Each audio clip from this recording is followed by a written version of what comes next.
ক্যারিবীয় সাগরে ভেনেজুয়েলার নৌযানকে টার্গেট করে যুক্তরাষ্ট্রের হামলার পর দেশটিতে জোরে সোরে চলছে প্রতিরক্ষা প্রস্তুতি। পরিস্থিতি দিন দিন উত্তপ্ত হয়ে উঠছে দুই দেশের মধ্যে।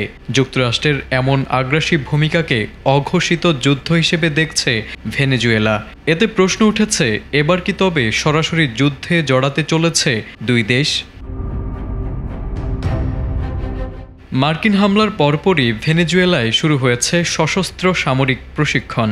রাজধানী কারাকাসের বিভিন্ন শহরে সেনাবাহিনীর ট্যাঙ্ক ও ভারী সামরিক যান চলাচল বেড়েছে। শুধু সেনাবাহিনীর সদস্য নয়, সাধারণ মানুষকেও দেয়া হচ্ছে অস্ত্র ও সামরিক প্রশিক্ষণ।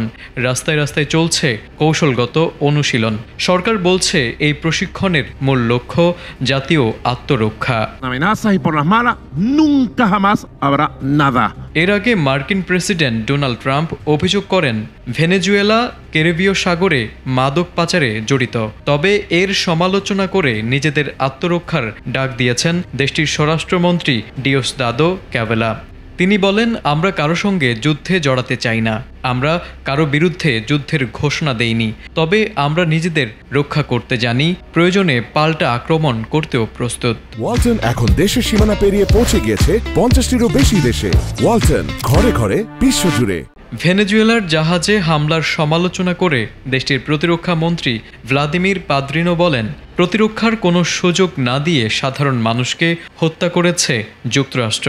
তিনি আরও বলেন, রাজনীতি ও আলোচনার মাধ্যমে সবকিছু সমাধান প্রয়োজন, ক্ষমতা দেখিয়ে নয়। আমরা চাই না যুক্তরাষ্ট্র এখানে এসে আমাদের দাসে পরিণত করুক। আমরা স্বাধীন, আমাদের সার্বভৌমত্ব আছে।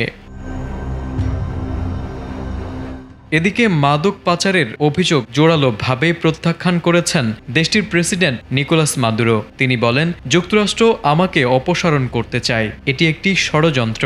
তার দাবি, এসব হামলা ও অভিযোগ মূলত তার সরকারকে দুর্বল করে একটি পুতুল সরকার বসানোর অপচেষ্টা মাত্র। তারেক আজিজ, এটিএন বাংলা।